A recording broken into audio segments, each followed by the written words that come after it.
তো চলে আসলাম হৃদয় মাঝে হঠাৎ তুমি গল্পের 13 নম্বর পার্ট নিয়ে। তো বেশি কথা না বলে চলুন গল্প শুরু করা যাক। মায়া নিজের রুম থেকে বেরিয়ে নিচে নেমে আসতেই দেখে হাত পা মাথায় ব্যান্ডেজ বাঁধা আলভিকে। আলভিকে এমন অবস্থায় দেখে পা দুটো থেমে যায় মায়ার। সবাই কথা বলছে আর আলভি চুপচাপ শুনছে। আলভির মনে হতে থাকে মায়া ওর পাশে আছে। ঘাড় ঘুরিয়ে তাকাতেই দেখে সত্যি সত্যি মায়া দাঁড়িয়ে আছে একটু দূরে, তাকিয়ে আছে ওর দিকেই। আলভিকে তাকাতে দেখে দৃষ্টি সরিয়ে নেয় মায়া, ঘুরে দাদির রুমের দিকে এগিয়ে যায়। আলভি বিড়বিড় করে বলে, হাইরে বউরে, কাছে এসে একটু জিজ্ঞেসও করলো না কি হয়েছে, উল্টো মুখ বাঁকিয়ে চলে গেল পাষাণ বউ। তারপর আলভি বলল, আমি ড্রেস চেঞ্জ করে ফ্রেশ হয়ে আসছি, বলেই বসা থেকে উঠে দাঁড়াই, খুঁড়িয়ে খুঁড়িয়ে এগিয়ে যায় সিঁড়ির দিকে। মায়া দাদির রুমে এসে দেখে দাদি এখনো জায়নামাজের উপর বসে তাসবিহ পাঠ করছেন। মায়াকে দেখে কাছে ডাকেন দাদি, তারপর বলেন, ড্রয়িং রুমে কি হয়েছে? সকলে জুড়ে জুড়ে কথা বললো কেন? তারপর মায়া বলল, তোমার পেয়ারে নাতির কি যেন হয়েছে। দাদি বলল, মাহিরের? ওর আবার কি হলো?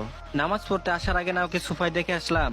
তারপর মায়া বলল, আরে ভাইয়ার না তো, তোমার বিদেশি ধলা ইন্দুর নাতির কি যেন হয়েছে, হাত পায়ে ব্যান্ডেজ বাঁধা দেখলাম। আটকে ওঠেন নাহার বেগম। তারপর বলেন, কি হয়েছে আলভির? মায়া বলল, মনে হয় অ্যাক্সিডেন্ট হয়েছে। নাহার বেগম দ্রুত বসা থেকে উঠে দাঁড়ান, ডোরের দিকে এগিয়ে যেতে যেতে বলেন, পাষাণ মেয়ে, তোর জামাই মরে যায় আর তুই এখানে দাঁত বের করে কথা বলছিস না? মায়া বলল, আশ্চর্য তো, কথা বললে তো দাঁত বের হবেই, তোমার মতো দাঁত ছাড়া নাকি আমি? দাদি বলল, বেশি কথা না বলে তাড়াতাড়ি আয়। মায়া বলল, তুমি যাও, আমি যাব না। নাহার বেগম ফিরে ভেতরে আসেন, আবার মায়ের হাত ধরে টেনে রুম থেকে বেরিয়ে আসেন। রুমের বাইরে এসে শক্ত হয়ে দাঁড়ায় মায়া। তারপর মায়া বলল, অদ্ভুত তো, এভাবে আমার হাত ধরে টানছো কেন? নাহার বেগম বলেন, বাড়িতে এতগুলো মেহমান এসেছে, তারা কি বলবে? ছেলেটার অ্যাক্সিডেন্ট হয়েছে আর তুই বউ হয়ে ওর সেবা যত্ন তো দূরে থাক, কাছেও যাচ্ছিস না। মায়া বলল, মেহমানরা খুশি হবে, এখন ছাড়ো আমার হাত, তোমার ওই শয়তান নাতির সামনে যাব না আমি। নাহার বেগম বলেন, জামাইকে এভাবে বলতে হয় না। মায়া বলল, ও, নাতির জন্য দরদ উতলে পড়ছে বুঝি? নাহার বেগম বলেন, তুই বেশি কথা বলিস। মায়া বলল, যাব না আমি। নাহার বেগম শুনেন না মায়ের কোনো কথাই, হাত ধরে জোর করে ড্রয়িং রুমে নিয়ে আসেন। তারপর বলেন, আলভি কোথায়? নাহার বেগমের কথা শুনে সবাই উনার দিকে তাকায়। মাহির বলে, রুমে গেছে। নাহার বেগম আর কোনো কথা না বলে সিঁড়ি দিয়ে এগিয়ে যায় মায়ের হাত ধরে রেখেই। সোফায় সবাই বসে আছে তাই মায়া কিছু বলছে না। দাদিকে ধরে নিয়ে উপরে উঠে আসে। তারপর মায়া বলল, এখন তো ছাড়ো আমাকে। নাহার বেগম বলেন, কোনো ছাড়াছাড়ি নেই, তুই আয় আমার সাথে।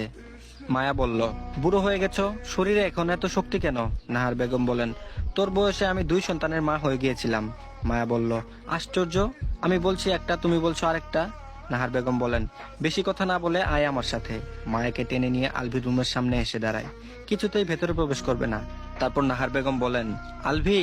দাদির গলার স্বর শুনে ড্রেসিং টেবিলের সামনে থেকে দূরের দিকে উকি দেয়। তারপর বলে, ভেতরে আসো। নাহার বেগম বলেন, তুমি একটু আসো। আলভি ড্রেসিং টেবিলের সামনে থেকে সরে আসে। দাদি নাতনিকে এক প্রকার কুস্তি ধরে রেখে কয়েক সেকেন্ড চুপচাপ দাঁড়িয়ে থাকে। মায়া আলভির দিকে তাকাচ্ছেই না, দাদির হাত থেকে নিজের হাত ছাড়িয়ে নেওয়ার চেষ্টা করছে সমানে। তারপর আলভি বলল, বলো দাদু। নাহার বেগম বলেন, ওকে একটু ভেতরে নিতে সাহায্য করো, পারবে কি?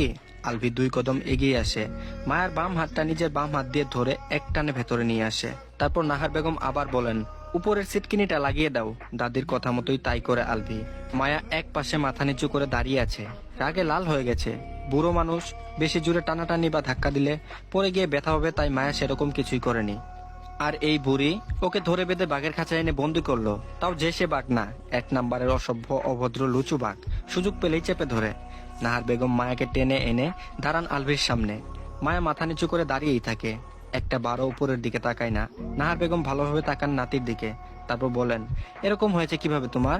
কিভাবে অ্যাক্সিডেন্ট হয়েছে? আলভি বলল, বাইক চালাতে গিয়ে বাইক নিয়ে পড়ে গিয়েছিলাম। নাহার বেগম বলেন, আর কোথায় কোথায় ব্যথা পেয়েছো? আলভি বলে, বেশি ব্যথা পাইনি, আর কয়েকদিনেই ঠিক হয়ে যাবে। নাহার বেগম বলেন, তুমি দেখাও, আমি দেখব। গায়ের টি শার্ট তুলে ডান পাশের পিঠ দেখায়। তারপর নাহার বেগম আবার বলেন, এরকম হয়ে গেছে আর বলছো বেশি কিছু হয়নি? দাদির কথা শুনে মায়া চোখ তুলে তাকায়। আলভির ফর্সা পিঠ ডান পাশটা পুরোপুরি জখম হয়ে গেছে। এমন অবস্থা দেখে মায়ের শরীরটা কাটা দিয়ে ওঠে। আলভি ঘুরে দাঁড়াতেই চোখাচোখি হয় দুজনের। মায়ের চোখে মুখে স্পষ্ট ব্যথা যন্ত্রণার ছাপ দেখতে পায় আলভি। এই ব্যথা যন্ত্রণার ছাপ পড়ার কারণ মায়া আঘাত পেয়েছে এমন নয়, আলভি আঘাত পেয়েছে সেটা দেখেই ওর চোখে মুখে এই ব্যথা যন্ত্রণার ছাপ ফুটে উঠেছে। মায়া নিজের দৃষ্টি সরিয়ে নেয়। আলভি বুঝতে পারে মায়া ওর কাছ থেকে নিজের দৃষ্টি লুকিয়ে নিল। আলভি খুঁড়িয়ে খুঁড়িয়ে বেডে বসে পা ঝুলিয়ে। দাদি আর মায়াকেও বসতে বলে। দাদি মায়াকে টেনে নিয়ে বসেন আলভির পাশে। তারপর মায়া বলল, ডক্টর কি বলেছেন? আলভি বলল, কয়েকদিনে ঘা শুকিয়ে যাবে। মায়া বলল, দেখে শুনে বাইক চালাবেন না, যদি বড় ধরনের কিছু হয়ে যেত। আলভি সামনের দিকে দৃষ্টি রেখে বলে, কি আর হতো, সবাইকে মুক্তি দিয়ে চলে যেতাম, আমার জন্য আর কাউকে কষ্ট পেতে হতো না। তারপর মায়া এক প্রকার রেগে বলল, আলভি। আলভি বলল, রেগে যাচ্ছ কেন, ভুল কিছু বলেছি আমি? তুমি হিসেব করে দেখো, আমার জন্য এই বাড়ির প্রত্যেকজনকে ঠিক কতটা কষ্ট পেতে হয়েছে। সবাইকে আমি অনেক কষ্ট দিয়েছি, এতগুলো বছর ধরে অনেক কষ্ট দিয়েছি সবাইকে। তারপর নাহার বেগম বলেন, পুরনো কথা বাদ দাও। আলভি বলে, কিভাবে বাদ দেব, পুরনো স্মৃতি কি ভুলতে পারবে তুমি? তারপর নাহার বেগম আবার বলেন, পুরনো কথা মনে করে কেন কষ্ট পাবে, বর্তমান আর ভবিষ্যৎ নিয়ে ভাবে, ভবিষ্যতে যেন কাউকে কষ্ট পেতে না হয় সেদিকে খেয়াল রাখবে। আলভি বলল, অতীতের কষ্টই তো মুছে দিতে পারছি না, বর্তমান ভবিষ্যৎ নিয়ে কখন ভাববো, আগের ক্ষতটা তো সারাতে হবে আগে। আলভির কথা শুনে মায়ার মুখের দিকে তাকান নাহার বেগম। মায়া এখনো চোখ মুখ শক্ত করে নিচের দিকে তাকিয়ে আছে। আলভির কথা ওর কর্ণকুহরে পৌঁছেছে কিনা কে জানে। আলভি পুনরায় বলে, তোমার কি মনে হয় দাদু, তোমাদের সকলকে ছেড়ে জার্মানিতে আমি খুব সুখে আনন্দে নেচে গিয়ে দিন পার করেছি?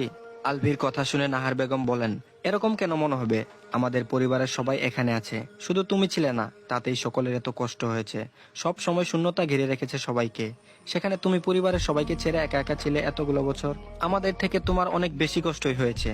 আলভি বলল, ভুল বললে দাদু, যাদের হৃদয় থাকে তাদের কষ্ট হয়, আমার তো হৃদয়ই নেই, তাহলে আমার কষ্ট হবে কেন? আলভি একটু থেমে আবার বলে, সদ্য 18 বছর বয়স, অপরিচিত একটা দেশ, অপরিচিত জায়গা, অপরিচিত মানুষ, পরিচিতি বলতে শুধু আমার আমিটাই, পরিবারের সাথে যোগাযোগ বন্ধ, কথা বলার মতো কেউ নেই, যদিও এর জন্য একমাত্র আমি নিজেই দায়ী।